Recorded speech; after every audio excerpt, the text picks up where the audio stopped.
रेसिपीला ना तुम्ही भात म्हणा किंवा अजून काही, पण ना हे खायला खूप टेस्टी लागतो. हा भात ना लोणचं किंवा पापड बरोबर खायचा.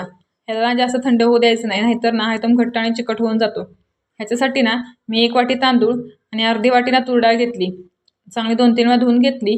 नंतर पाण्यात न्यायला भिजत ठेवला 5 मिनटं. गॅस पेटवला, त्याच्यावरती कुकर ठेवून 2 चमचे तेल टाकले. 1 चमचा मोहरी टाकली, तडतड दिल्यानंतर जिरं टाकून घेतले. थोडेसे मिरे, कढीपत्ता, हिरवी मिरची, लाल मिरची, लसूण, उभा चिरलेला कांदा आणि 1 टॅमॅटो हे सगळं असं चांगलं हलवून घेतलं. नंतर यामध्ये ना चवीनुसार मीठ टाकून घेतलं. 1 चमचा हळद, कश्मीरी लाल तिखट आणि धना पावडर. तुम्ही ह्यातनं नक्की सांबार मसाला टाकून घ्या. माझ्याकडे नव्हता त्यामुळे काही टाकलाच नाही. नंतर यातनं भिजवलेला तांदूळ टाकून घ्यायचा चांगला हलवून. ह्याच्यामध्ये ना मी 3 ग्लास पाणी टाकले एका वाटीसाठी. तुम्ही तुमच्या ना अंदाजाने किती तांदूळ घेताय ना त्यानुसार तुम्ही पाणी टाकू शकता.